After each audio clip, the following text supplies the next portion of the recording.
अस्सलाम वालेकुम नाज़रीन, आप देख रहे हैं ज़ीशान सैयद यूट्यूब चैनल। नाज़रीन, आज बात करेंगे एक तो आईनी तरमीम के हवाले से अ, पाकिस्तान के बड़े-बड़े अदालतों में दरख्वास्तें दायर हो गई, सुप्रीम कोर्ट में दरख्वास्त दायर कर दी गई, पाकिस्तान की जो दीगर हाई कोर्ट्स है उसमें दरख्वास्तें दायर की गई हैं, उस पे बात करेंगे। और दूसरा जो नुक्ता है कि चीफ जस्टिस काज़ी फ़ायज़ी साहब पर इल्ज़ाम तो है कि वो अपना बदला ज़रूर लेते हैं। अ, डोनट वाले जो एम्प्लॉयी थे, मुलाज़िम थे, जिन्होंने लानत का लफ़्ज़ इस्तेमाल किया था, उसके साथ, उसकी फ़ैमिली के साथ जो हुआ हमने देखा। फिर पाकिस्तान तहरीक-ए-इंसाफ के कारकुन वकील मुस्तफ़ेन काज़मी के साथ जो हुआ हमने देखा। और एक आज अपनी जुडिशरी के मातहत जज के साथ जो हुआ, वो भी हम आपके साथ डिस्कस करेंगे। और दूसरी जानिब जो इमरान खान के तर्जुमान थे, फोकल पर्सन थे, इंतज़ार पंजोता, वो कल से लापता है और आज उनकी बाजियाबी की दरख्वास्त दायर कर दी गई थी, समाअत भी हुई। क्या उसमें पेशरफ्त हुए, उस पे बात करेंगे। सबसे पहले बात करते हैं कि ये जो आईनी तरमीम का रोला है, आईनी तरामीम, मुजव्वज़ा इस्लाहात और पता नहीं किस किस्म के जो चीज़ें हैं वो हमारे सामने आ रही है। लेकिन अ, एक ये मौक़िफ़ था कि एक आईनी अदालतें बनाएँगे, जो आईनी मामलात वहाँ पे होगी। चीफ़ जस्टिस काज़ी फ़ाइज़ ईसा को यहाँ से उठा के उधर ले जाएँगे, 3 साल उनको नौकरी देंगे और अ, जस्टिस मंसूर अली शाह को इधर रखेंगे, जो सुप्रीम कोर्ट की या जो जुडिशरी के इख्तियारात थे उसको कम करेंगे। यानी कि घर में अगर जिस तरह 2 बड़े भाई होते हैं ना, वो लड़ाई होती है, या चलो 2 बड़े भाइयों को छोड़े, जो 2 सोतन होती है ना घर में, और उनकी एक-दूसरे से या आपस में जो जेलसी होती है, एक अपना करना चाह रही है, दूसरा अपना करना चाह रही है, और फिर वो घर के जो हालात हैं वो ख़राब रहते हैं। तो आईनी इस्लाहात के नाम पे ये कुछ होना था जुडिशरी के साथ। ये भी प्लान था कि जस्टिस मंसूर या जस्टिस मुनीब को साइडलाइन करेंगे, जस्टिस यहिया अफरीदी और काज़ी फ़ाइज़ ईसा को उधर ले जाएँगे और जस्टिस अमीनुद्दीन को सुप्रीम कोर्ट में चीफ जस्टिस की हैसियत से ले आएँगे। फिर कुछ रेज़िस्टेंस आया, फिर वो मुजवज़ा कवानीन जो है, मुसवदा पहले रिजेक्ट हो गया। दूसरा मुसवदा अब किसी हद तक आ गया है आईनी अदालतों में, जो कि मौलाना फज़लुर रहमान भी अब इस आईनी अदालतों के हक़ में हैं। और इसका एक ही मकसद था, जो ये एक टास्क दिया गया था बिलावल ज़रदारी को। और बिलावल ज़रदारी को ये कहा गया था कि अगर आप आईनी तरमीम कराने में कामयाब हो गए, तो आपको प्रीमियरशिप यानी कि वज़ारत उज़्मा जो है वो का कलमदान दिया जा सकेगा। और अगर ऐसा होता है कि बिलावल वज़ीर-ए-आज़म बन जाते हैं, तो मौलाना फज़लुर रहमान कैसे उनकी हिमायत करेंगे? उसके लिए ज़ाहिर है कुछ तो करना पड़ेगा। मौलाना फज़लुर रहमान वज़ीर आला बलूचिस्तान, गवर्नर खैबर पख्तूनख्वा और सदर पाकिस्तान से पीछे नहीं हटेंगे, और वो इसी तरह के कुछ डिमांड्स उनके सामने आने के कवी इम्कानात हैं। तो वो जो जो मौलाना फज़लुर रहमान को फिर अगर सदारत मिलनी है, तो ज़ाहिर है ज़रदारी साहब साइड पे होंगे, बिलावल वज़ीर-ए-आज़म होंगे, मौलाना साहब सदर पाकिस्तान होंगे और शहबाज शरीफ साहब घर जाएँगे। जिस तरह नवाज़ शरीफ साहब किसी कॉर्नर पे बैठे और कभी-कभी मंज़र-ए-आम पे आते हैं और कहते हैं कि हाँ जी, मुझे क्यों निकाला? मेरा आज भी सवाल है, मेरे पीछे लोग क्यों नहीं निकले? मुझे आज भी सवाल है। तो शहबाज शरीफ साहब भी ये फिर यही कहेंगे कि अच्छा जी, मैं तो बड़ा अच्छा बच्चा था, मैं तो बड़ा खिदमत करता था, मैं तो हर बात मानता था, तो मुझे क्यों निकाला? फिर ये अंदाज़ा हो सकता है। लेकिन ख़ैर वो एक अलग सिमत में हम जा रहे हैं। लेकिन मेन जो इसकी जो जो फ़ोकस है वो ये है कि अदलिया के इख्तियारात कम हो, ताकि एस्टेब्लिशमेंट के सामने टक्कर के लिए कोई अदलिया, कोई जज खड़ा ना हो। और उस हवाले से पाकिस्तान के वकला को तक़सीम किया। जो एस्टेब्लिशमेंट के सामने रेज़िस्टेंस ग्रुप था वकीलों का, और मुकाबले का और टक्कर का ग्रुप था, वो था आसमा जहांगीर ग्रुप।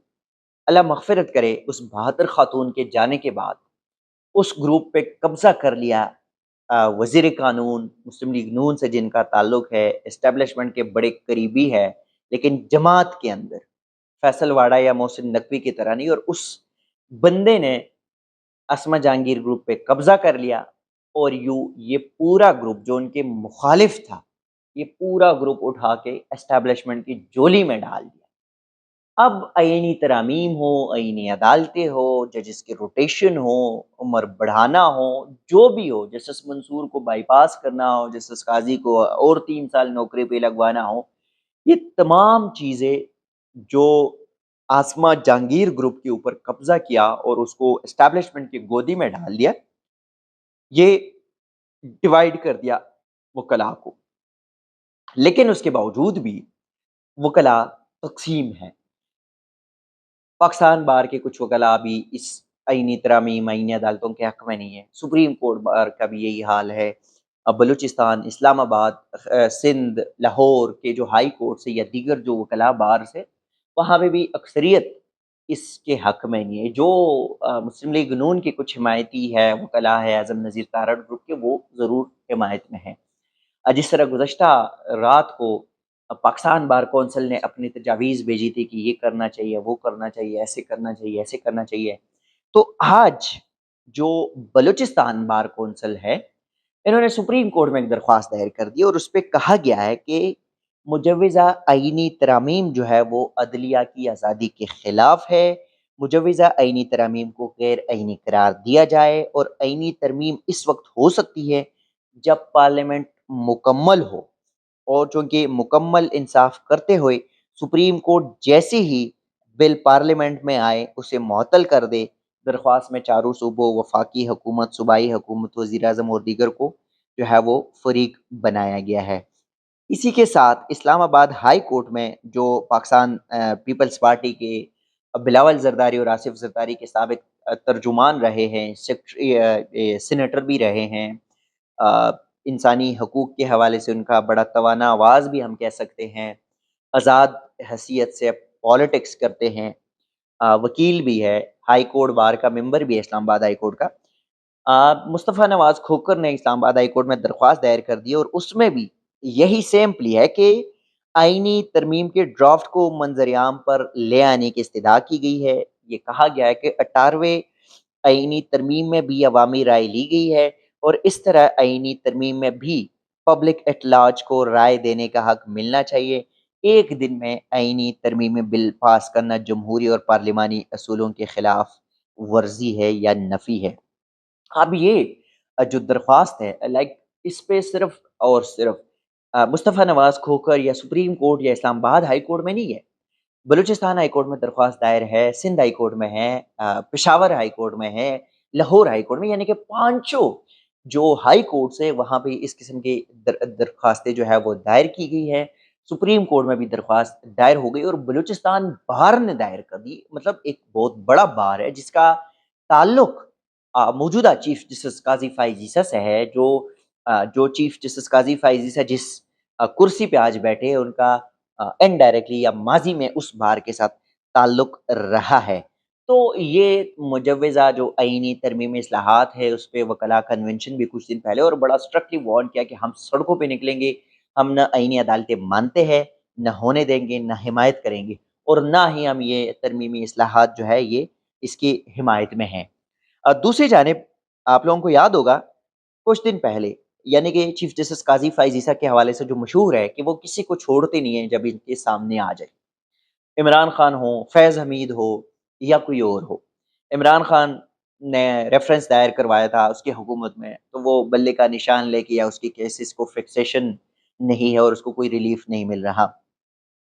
जनरल फैज़ ने रेफ़रेंस दायर करवाया था, तो जनरल फैज़ को बहाना कहीं न कहीं किसी केस में उनके खिलाफ कोई न कोई डायरेक्शन दे ही देते हैं। फिर अभी माज़ी करीब में ये काज़ी साहब अपनी फ़ैमिली के साथ इस्लामाबाद की एक निजी बेकरी में गए, वहाँ पे एम्प्लॉयी ने उनसे पूछा कि आप फ़ाइज़ ईसा है? उन्होंने कहा हाँ जी, उन्होंने कहा लानत हो तुम पे। और उसके बाद वो बच्चा अंडरग्राउंड हो गया, लेकिन उसकी फ़ैमिली के साथ इस्लामाबाद पुलिस ने जो किया वो बताने के भी लायक नहीं है। उनको कितना हरासा किया, कितना तंग किया, उसके भाई को कितना मारा, कितने दिनों तक कस्टडी में रखा। फिर وہ ابھی وہ واقعہ لوگ بھولے نہیں کہ ایک سپریم کورٹ میں یہ جو آرٹیکل 63A کا کیس چل رہا تھا، اس میں مصطفین کاظمی ہیں، بڑے سینئر سٹیزن ہیں، وکیل بھی اپنے آپ کو کہہ رہے ہیں، پاکستان تحریک انصاف سے ان کا تعلق ہے۔ انہوں نے قاضی فائز عیسیٰ اور وہ جو 5 رکنی بینچ تھا اس کو کہا تھا آپ سب فراڈ ہیں، اور پھر وہ جب باہر نکلتے ہیں کیونکہ وکلاء کے باہر احتجاج تھا، اور اسی مصطفین کاظمی کو دہشت گردی کے مقدمے میں گرفتار کیا جاتا ہے، اور پھر ان کے اوپر اتنا تشدد کیا جاتا ہے کہ اس کے چہرے پہ نشانات ہیں، اور وہ آج بھی پیمز اسپتال میں زیر علاج ہے، اور ڈاکٹروں نے بڑی سختی سے ان کی عدالتوں میں پیشی جو ہے وہ بھی منع کر دی، لیکن انسداد دہشت گردی نے آج اس کی ضمانت بھی منظور کر لی۔ ایک اور رولا تھا کہ جو اسلام آباد کے منال ریسٹورنٹ ہے، سپریم کورٹ نے کہا تھا کہ اس کو گرائے، اس کو بند کرے، منال اور لامو تھانہ۔ اب پھر یہ ابھی معاملات چل ہی رہے تھے کہ جب تجاوزات کے خلاف یہ سی ڈی اے نے آپریشن کرنا تھا، دیگر اداروں نے کرنا تھا، تو اسلام آباد کے ایک سینئر سول جج ہے انعام اللہ، انہوں نے اسٹے دیا کہ نہیں ابھی تجاوزات نہ گرائے، اور پھر یہ بات کورٹ روم میں آئی، اور 2-3 دن پہلے کی بات ہے، قاضی فائز عیسیٰ نے کورٹ روم میں کہا کہ ایک جج نے سپریم کورٹ کے احکامات نہیں ماننے کا کہا ہے تو ان کے خلاف کارروائی نہیں ہونی چاہیے۔ حالانکہ یہاں پہ دوہرا معیار چیک کرے، جب مخصوص نشستوں پہ جسٹس امین الدین اور جسٹس نعیم اختر افغان الیکشن کمیشن کو لکھ کر بتاتے ہیں کہ آپ جو اکثریتی رائے ہے، یعنی کہ 8 ججز کا یا 9 ججز کا جو فیصلہ ہے اس کو نہ مانیں، تو اسی امین الدین اور نعیم اختر افغان چونکہ ان کی حمایتی ہے، دستخطی ہے، ان کے جو ہے وہ قریبی ہے، تو ان کے خلاف کوئی کارروائی کا نہیں کہتے۔ لیکن دوسری جانب جب سینئر سول جج انعام اللہ اسٹے دیتے ہیں تو وہ کورٹ روم میں کہتے ہیں اس جج کے خلاف کارروائی ہونی چاہیے، اور پھر ماشاء اللہ سے اسلام آباد ہائی کورٹ کی چیف جسٹس عامر فاروق صاحب بھی تو قاضی صاحب کے ہی نقش و قدم پہ جا رہے ہوتے ہیں، بڑے وہ بھی ان کے کچھ لاڈلے ہیں، وہ آج اچانک ایک ڈائریکشن دے دیتا ہے کہ انعام اللہ سینئر سول جج سسپینڈ ہے، اور ان کو او ایس ڈی بنایا گیا، اور ان کو اسلام آباد ہائی کورٹ رپورٹ کرنے کی جو ہے وہ احکامات بھی دی، اور ساتھ ہی ان کے خلاف جو ہے وہ انکوائری کا بھی حکم دے دیا۔ اور اس کا جو جو ابھی انکوائری آفیسر ہے وہ کون ہوں گے؟ جو اسلام آباد ہائی کورٹ کے سابق رجسٹرار تھے، یا انسداد دہشت گردی اور اسپیشل سینٹرل کے جج کا عمران بشارت مفتی جو جج ہے وہ کریں گے، اور یہ جو ہے وہ ایک جج کے خلاف، یعنی کہ قاضی 2 بندوں کو تشدد کے بعد اپنے ہی ماتحت کو ان کی نوکری کے پیچھے لگ گیا۔ اور تیسرا جو نقطہ تھا، عمران خان کے جو ترجمان فوکل پرسن انتظار پنجوتا، جو کہ گزشتہ روز 4 بجے سے غائب ہے، اور ابھی تک ان کا تاحال کوئی پتہ نہیں چلا۔ ان کی بازیابی کے لیے اسلام آباد ہائی کورٹ میں درخواست دائر کر دی گئی تھی۔ درخواست پہ سیکنڈ ٹائم میں اسلام آباد ہائی کورٹ کے چیف جسٹس عامر فاروق نے سماعت کی، جو فریقین ہیں ان کو نوٹسز جاری کر دیے، لیکن ساتھ ہی ان کے جو وکلاء تھے سمیر کھوسا، فیصل فرید چودھری، علی اعجاز بٹر، ان کو کہا کہ آپ ہم نوٹس کرتے ہیں، آپ جائے آپ تھانے میں درخواست بھی دے دیں، اور انہوں نے بتایا بھی کہ کل F6 سے، یعنی کہ آپ اتنے ایک سراؤنڈنگ ایریا جو پارلیمنٹ ریڈ زون کے قریب ہے، وہاں پہ سارے جو ایمبیسڈرز ہوتے ہیں، فارنرز ہوتے ہیں، وہ یہاں پہ رہائش پذیر ہے، اور اس ایریا سے جو ہے وہ ایک پاکستان تحریک انصاف کا ایک سابق وزیر اعظم کا ترجمان غائب ہو جاتے ہیں، کوئی پتہ ہی نہیں چلتا، کسی عدالت میں پیش نہیں کیا جاتا، کچھ بھی نہیں، اور اراؤنڈ یہ تقریباً 30 گھنٹے ہونے کو ہیں۔ تو انتظار پنجوتا کیس میں بھی عدالت نے نوٹسز جاری کر دیے، کل پھر ایک بار اس کیس کی سماعت ہوگی۔ تو ان چیزوں میں جو آج کی ڈسکشن تھی، اس میں جو بھی فردر اپڈیٹس آتے ہیں وہ آپ کے ساتھ پھر ایک اور ویلاگ میں شیئر کریں گے۔ اپنا فیڈ بیک ضرور دیجیے گا اجازت، اللہ حافظ۔